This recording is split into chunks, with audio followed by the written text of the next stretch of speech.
Soy Silvia González Ayala, médica, especialista en enfermedades infecciosas o infectología, y vamos a abordar un tema de actualidad como es la presentación tanto de casos de dengue como de fiebre chikungunya. Dengue en nuestro país desde su reemergencia en el año 1997 hemos tenido casos cada año y con áreas muy críticas, sobre todo a partir de la primera epidemia nacional que fue en el año 2009, como son el noreste argentino, el noroeste argentino, pero también la zona central, particularmente con epicentro en las provincias de Córdoba, Santa Fe y la provincia de Buenos Aires y Capital, es decir, lo que denominamos el área metropolitana. Tuvimos en el país epidemias nacionales, como citamos, 2009 la primera, también tuvimos 2016 y 2020. Esas epidemias fueron producidas por dengue tipo 1, pero hay 4 tipos de dengue y ya a partir del 2020 ha tomado fuerza la circulación de otros tipos. ¿Por qué citamos esto? Porque puede haber reinfecciones y la reinfección por virus dengue puede evolucionar a formas graves, cosa que en general no ocurre con la primera infección, con el primer contacto con el virus dengue. Respecto a fiebre chikungunya, es una enfermedad que se introdujo en las Américas para todo el continente americano. Es una enfermedad emergente, es decir, una enfermedad nueva. Esto ocurrió a mediados de la década pasada. En nuestro país ha habido casos importados, pero en esta oportunidad ya tenemos que lamentar casos autóctonos.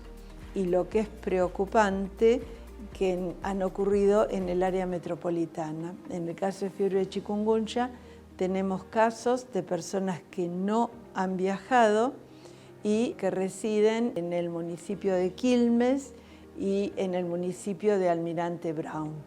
Esto realmente nos pone en riesgo de un brote o una epidemia en el área metropolitana.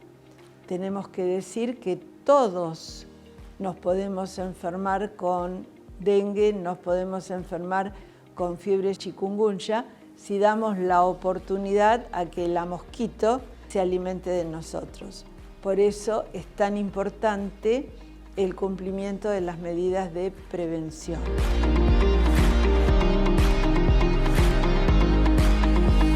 En el caso del dengue, cualquiera que sea el tipo de virus del 1 al 4, las manifestaciones clínicas son similares. Es el laboratorio virológico el que nos informará el resultado si la persona está infectada por virus dengue tipo 1 o tipo 4. El dengue es una enfermedad transmitida por el mosquito, por el Aedes aegypti, por eso decimos que es una arbovirosis, igual que fiebre chikungunya, igual que Zika, igual que fiebre amarilla. Y estas enfermedades se caracterizan porque no tienen tratamiento especial, es decir, no hay ninguna droga, ningún medicamento que actúe específicamente sobre estos virus. Lo único que se hace desde el punto de vista del manejo médico es lo que llamamos el tratamiento sintomático. Es decir, la persona tiene que ser adecuadamente hidratada, mantenida con confort y estar atento a otras manifestaciones, bajar la fiebre, calmar el dolor y si hubiera sangrado, que es algo que puede ocurrir en las formas de dengue grave y ocurre en el estadio final de la fiebre amarilla, es intentar la reposición de sangre, pero no tenemos ninguna droga para curar ninguna de estas enfermedades.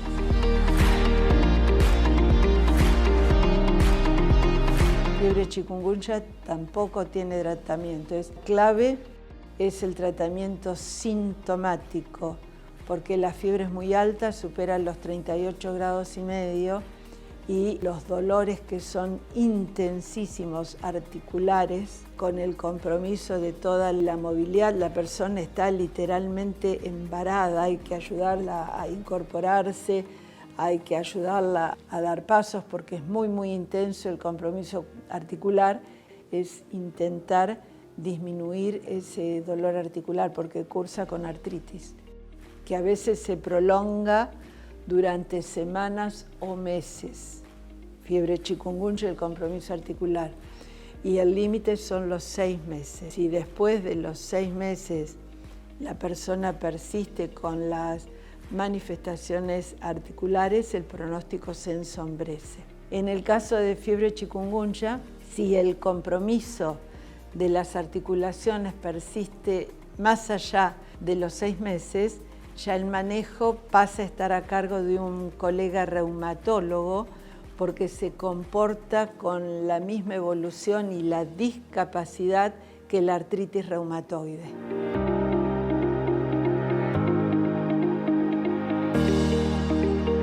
Actualmente, para evitar situaciones como la que empieza a transcurrir, que es la diseminación de las infecciones transmitidas por este mosquito Aedes aegypti, que son las arbovirosis, es sostener durante todo el año la medida de descacharrizar. ¿Qué quiere decir esto?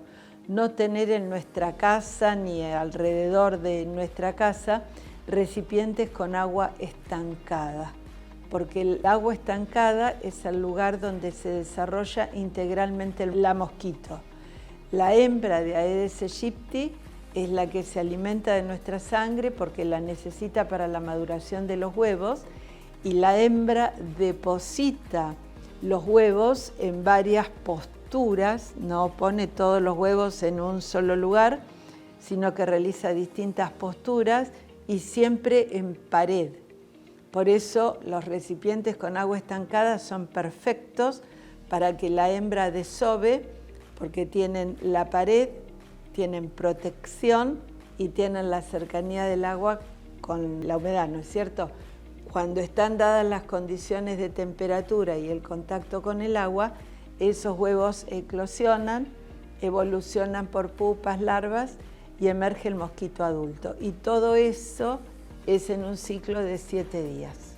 Por el otro es el cuidado personal, que es la utilización de repelente. Recordar que el repelente etiqueta naranja tiene una duración de alrededor de 3 horas que hay que volver a colocarse, que el repelente de etiqueta verde tiene una duración más prolongada, hasta 6 horas, pero considerar que si hay una sudoración profusa o si nos mojamos, es decir, una zambullida, hay que volver a colocarse el repelente. Y lo otro en lo personal es el uso de ropa clara con mangas largas y piernas largas. Lo otro también lamentablemente está limitado por la accesibilidad económica, que son las características de la vivienda. Tener la malla metálica en las aberturas, tener el tul mosquitero que cubra completamente la cama sin posibilidad de contacto con la piel, porque si el tul nos toca la piel, la mosquito se posa y se alimenta como si no lo tuviéramos. Y los cuidados alrededor de nuestra casa, además de descacharrizar, tener el pasto corto, las condiciones higiénicas. Y adentro de la casa, tampoco recipientes con agua estancada, un florero, por ejemplo, porque la mosquito entra con nosotros. Y con respecto a los recipientes de agua de las mascotas, debe cambiarse diariamente, pero no solo es volcar el agua, sino que con una esponja, con un cepillo o simplemente con un trozo de trapo, hay que frotarlo, hay que pasarlo por todas las paredes, porque la hembra pudo haber desovado y al volcar el agua los huevos quedan adheridos. Entonces hay que realizar la higiene de las paredes. Y esas son las medidas de prevención. Para el caso de fiebre amarilla hay una vacuna que se administra a partir del año de edad, que para las zonas con riesgo de reintroducción de fiebre amarilla, como son la provincia de Misiones, la provincia de Formosa, todo el litoral de la provincia de Corrientes sobre el río Uruguay y prácticamente la mitad de la provincia de Corrientes, la mitad norte sobre ambas costas, Paraná y río Uruguay, toda la población que reside en esa zona tiene que estar vacunada contra la fiebre amarilla. Es una vacuna que esté incluida en el calendario nacional. En el caso de los niños se aplica la primera dosis a los 18 meses y como esos niños son vacunados antes de los 2 años, van a recibir la segunda dosis a los 11 años. Todas las personas mayores de 2 años se vacunan contra fiebre amarilla con una sola dosis, es decir, es vacuna de una vez en la vida. Hay también vacunas para la prevención de dengue que no están disponibles todavía en nuestro país y que desde el Estado Nacional habrá que tomar una estrategia de vacunación atento a las situaciones que ha ido teniendo nuestro país, sobre todo en esas áreas críticas que citábamos. Hay una vacuna que es una vacuna de origen francés que solamente puede ser administrada a las personas que ya han tenido dengue, es decir, certificado por laboratorio. ¿Esa vacuna para qué sirve? Para evitar las reinfecciones y las formas graves.